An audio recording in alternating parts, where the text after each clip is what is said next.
You scroll past someone's name in your contact list. You tap their profile, and there's almost nothing there. No selfies, no birthday posts, no vacation photos, no look where I am stories, just silence. And your brain does something interesting. It immediately starts filling in the blanks. Are they okay? Are they hiding something?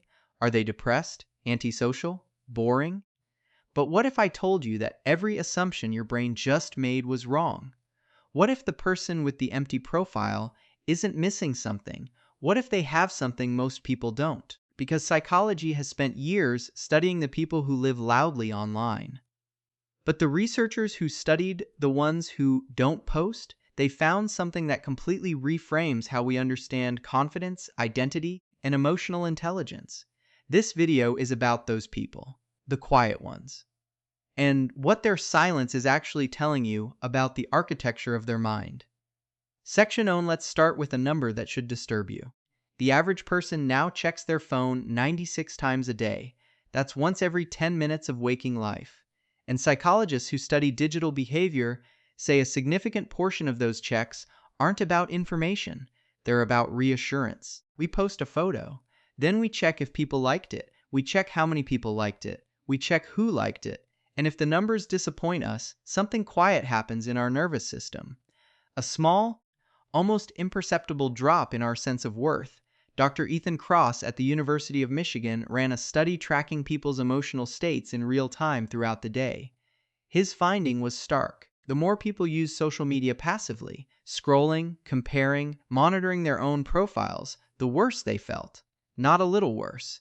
Significantly worse, social media was designed, deliberately, by rooms full of behavioral psychologists working for tech companies, to exploit the same neurological loop as a slot machine.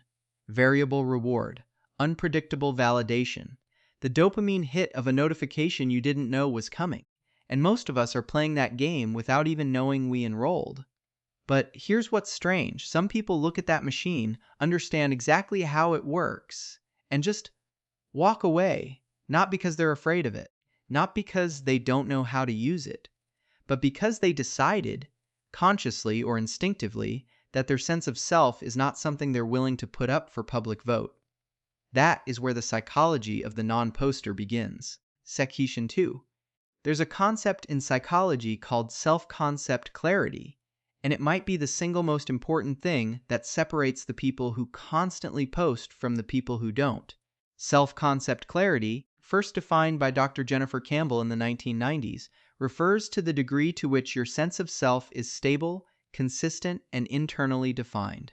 When your self-concept is clear, when you genuinely know who you are, what you value, and what you want from your life, you don't need external mirrors to confirm that identity. You already know. But when self-concept clarity is low, when your identity feels uncertain, when you're not sure who you are or where you stand, the brain searches for external anchors.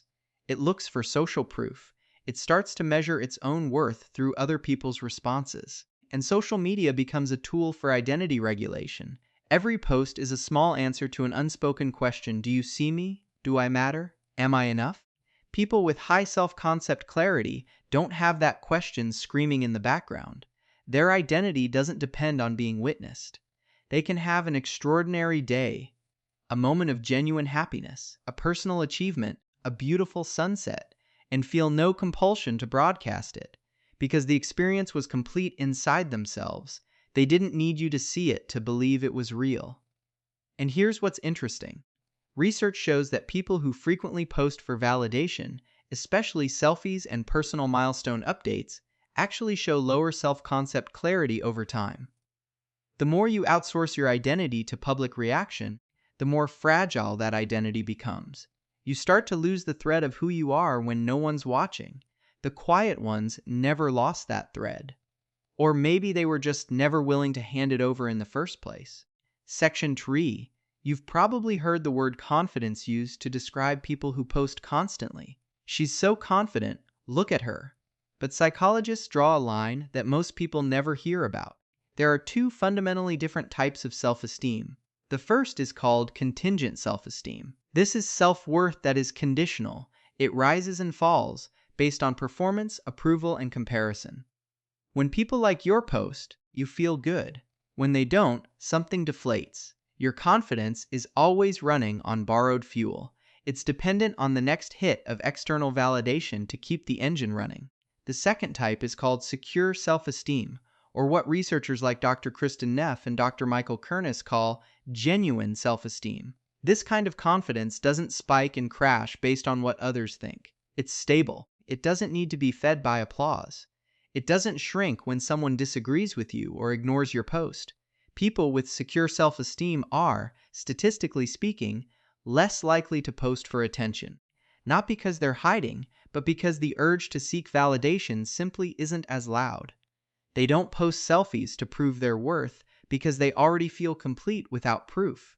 And this has measurable consequences in their real lives. Dr. Kernis's research found that people with secure self-esteem are less reactive to criticism, less anxious in social situations, more resilient after failure, and this one is striking better at maintaining deep relationships, because when your worth isn't on the line every time someone responds to you, you can actually be present with people instead of performing for them.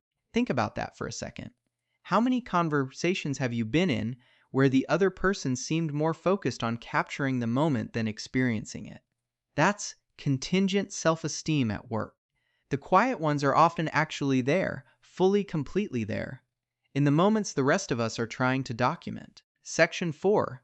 There's a term in humanistic psychology introduced by Carl Rogers called the locus of evaluation, and it might be the most underrated concept in the entire field. Your locus of evaluation is essentially your internal compass for judgment. It's the standard against which you measure your choices, your worth, and your decisions. Some people have an external locus of evaluation. Their compass points outward, toward what others think, what society approves of, what gets the most likes. They curate their lives for an imagined audience. They dress, speak, travel, and even eat based partly on how it will look, not consciously, necessarily. But the audience is always there in their mind, a silent jury they're constantly performing for. People with an internal locus of evaluation have a compass that points inward. They judge themselves by their own standards. They know what they value, and they don't need that validated externally to act on it. They're not trying to impress the jury, because in their mind, there is no jury. The people who don't post photos online are overwhelmingly operating from an internal locus of evaluation. And this isn't just a personality quirk. It has deep roots in how they process information, make decisions, and experience their own lives. Psychologists have found that people with a strong internal locus of evaluation are more likely to pursue goals that are intrinsically meaningful to them, not goals that look impressive to others. They're more likely to finish things because their motivation isn't dependent on external reward. They persist longer, feel more fulfilled, and experience less of the quiet exhaustion that comes from constantly managing other people's impressions. Here's a telling detail.